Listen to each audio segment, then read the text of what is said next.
Constable Nicholas Angel, born and schooled in London. Police Constable Nicholas Angel is an ambitious London police officer who excels at everything he puts his mind to. He's received many special commendations and has the highest arrest record in the entire police force. He's promoted to sergeant, but only if he moves to a small village in the countryside. He tries to protest, but the chief says he must transfer to another police jurisdiction because he's doing too well, which makes everyone else look bad. He packs up and moves to Sanford, Gloucestershire. His cottage isn't ready yet, and he's forced to stay in the local hotel. He settles in his room but can't stand the silence and goes to the local pub. Yes, sir. What can I get? He orders cranberry juice and sits down but is distracted by the patrons. Most of them are clearly under 18. The pub owner says it's alright because the kids get in less trouble at the pub, so it serves the greater good. Nicholas disagrees, and as a result, barely anyone is left.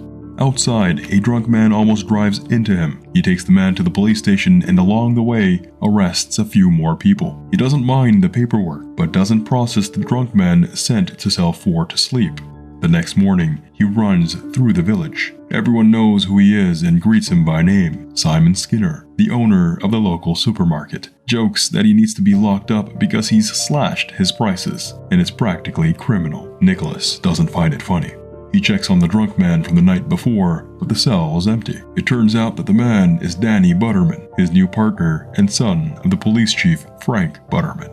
Frank tells him that Sanford is the safest village in the county and lets a few things slide for the greater good. He shows Nicholas around the station and introduces him to the other officers. He asks why everyone is eating cake. Frank says the chocolate cake is for Danny misplacing his helmet, but the indiscretion from the night before requires something more serious, so Danny will have to buy ice cream for the station for the next month.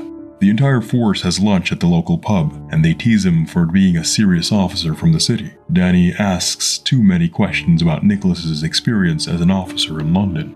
Jumping into anyone's grave.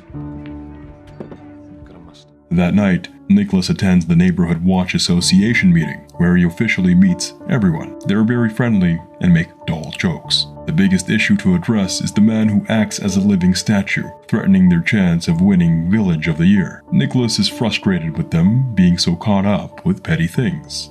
Nicholas tries to teach Danny about being aware of their surroundings and the possible hidden motives of people around him. They visit Simon's supermarket, and he chases a man who is stealing. After running across the village, he catches the thief, but it is all for nothing, as Danny knows who the man is. At the station, Simon refuses to press charges for the sake of the greater good. Nicholas can't believe it, but Frank says he'll address it.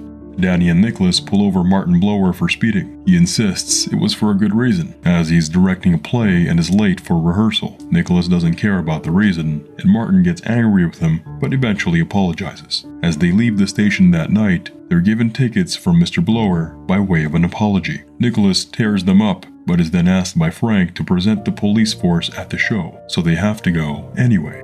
The play is awful, and too much time is spent on Martin and his co-star Eve kissing. Afterwards, Nicholas calls Eve Mrs. Blower, but they laugh awkwardly and correct him. Martin is married, but Eve is just his leading lady. Simon joins their conversation. Eve's job at the local council is brought up, and Simon ominously suggests that if they bashed her head in, all sorts of secrets would spill out. Nicholas is suspicious, but leaves with Danny. They pass an alley with a figure in a black coat holding a weapon. Wizard.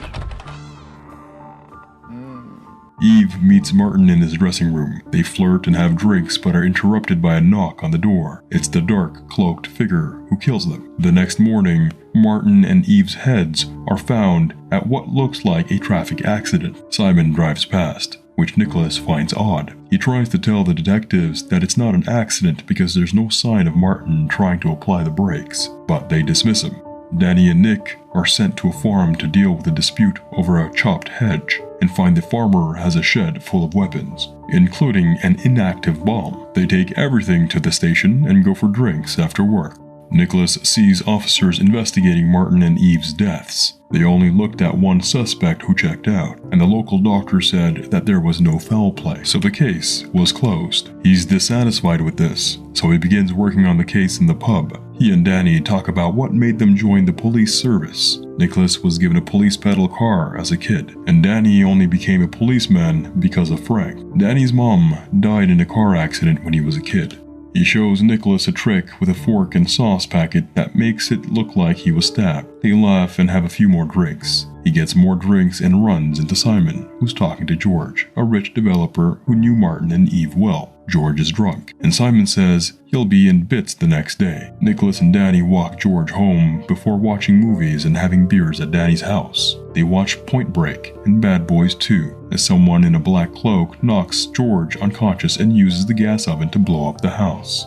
The next day, it's determined that George's house exploded because he's been making a late-night snack and left the oven on. Simon drives past, playing a song about fire, and Nicholas is suspicious. He's upset that 3 people have died in 1 week, and the other officers aren't taking things seriously. There you go. It was the swan all along. This is not funny, Detective. It's the church fete, and everyone except Nicholas is having a good time. Danny shows him the rifle range, and he wins the big monkey for Danny. Tim asks Nicholas to meet him in the churchyard at 3 p.m. because he has information about George Merchant. Nicholas is delayed by having to announce the raffle winners. The first name is Simon, and someone says he's gone to the bathroom. A hooded figure climbs the church tower and pushes off the stone spire. It lands on Tim, killing him instantly. Nicholas is convinced it's a murder, and Frank goes along with it. The other officers are forced to spend the day investigating instead of relaxing as planned. They find nothing amiss and dismiss the death. Nicholas and Danny argue about whether or not the deaths are accidents, and Danny returns the monkey. Nick goes into overdrive and reads many recent copies of the Sanford Citizen. He asks Danny for help. They analyze the deaths of everyone in the last 2 weeks, but stop when Danny's surprised by the others with a cake. It was his birthday, but he said nothing because they were working on the case. Nicholas leaves to buy a gift for him. He goes to Miss Tilly's gardening shop. She chats and wraps the gift. She talks about moving to a different village. George wanted to buy her land and sent Martin to discuss the deal. They knew where the new bypass was going to be because of Eve. Tim figured out that, soon, Miss Tilly's property would be worth 10 times as much, but she was being tricked. Nicholas puts the pieces together and radios for help when a cloaked figure kills Miss Tilly. He chases them, but just misses catching them. Again, the other officers don't take the death seriously and reckon she might have landed on her gardening shears. He says he was there, but they tease him and suggest he's behind all these murders. Because I was there! There's a point. Frank calls him in for a meeting. He explains that he thinks Simon's behind everything. They confront him at work, but security camera footage shows him being in the store when Miss Tilly was murdered. Nicholas is disappointed and glazed as he goes about his day. A comment from someone in the village makes him realize there's more than one killer. He tells Frank his theory, but has trouble providing convincing evidence and is dismissed because he's from the city. Frank agrees to talk it over in the morning. Nicholas is attacked by a hooded figure in his hotel room. It turns out to be Michael, Simon's trolley boy. He manages to knock him out and hears Simon on Michael's walkie-talkie. He's instructed to go to the castle after killing Nicholas. He finds the NWA wearing black cloaks and chanting. They talk about Nicholas and plan to kill the rowdy teenagers in the village so nothing can stand in their way. He confronts and puts them under arrest, but they laugh. They insist everything they've done has been for the greater good. The truth is that Martin was killed for being a bad actor, bringing down the quality of the village's drama society. Eve was killed for her annoying laugh. George was murdered because his mansion was gaudy and incompatible with village aesthetic. Tim was killed because the local paper became a gossip rag with spelling mistakes under his guidance. Tilly was murdered because they didn't want her to share her gardening abilities with any other village. On his neck.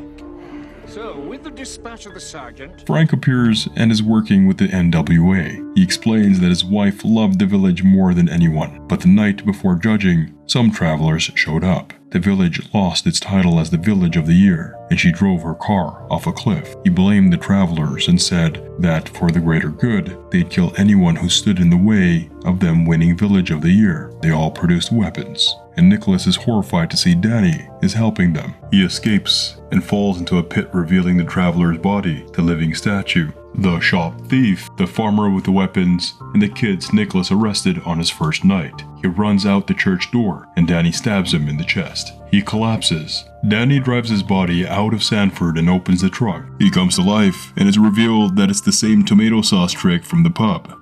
Danny thought Frank was part of a group that gave people warnings and small punishments, but he is horrified when Nicholas tells him the truth. He feels he can't turn his dad in. No one will believe Nicholas, so he agrees to take Danny's car and drive away. He stops at a gas station and sees the police action films he and Danny watched together. It gives him new courage, so he returns to Sanford the next morning. He loads up with weapons and ammunition and rides into the village square on a horse. The NWA members try to kill him, but Danny steps in to help. Frank tries to have them arrested, but Danny stands by Nicholas, and they explain to the other officers what's happening. The officers are on their side, but Frank escapes. They head to Simon's supermarket and take down the employees that attacked them. Simon escapes and is picked up by Frank. Danny and Nicholas chase after them, and Frank crashes the car. They end up in the model village, where Nicholas and Simon fight. Simon trips and lands on the church spire, impaling his mouth. Frank holds Danny hostage, but he finally stands up to his dad and takes the gun from him. Frank runs away and steals their car, but crashes again. Everyone alive in the NWA is arrested, and Nicholas's old police chief asks him to come back because their figures look bad without him. He refuses and says he likes Sanford. The police force is busy with paperwork and getting on well when a final NWA member tries to shoot Nicholas. Danny takes the bullet for him, and he kicks the NWA member into the weapons room, where the farmer's old bomb goes off. A year later, Nicholas visits a grave and puts flowers down. The two of them go about their daily work as partners. Nicholas has fully embraced the village life and his new police family.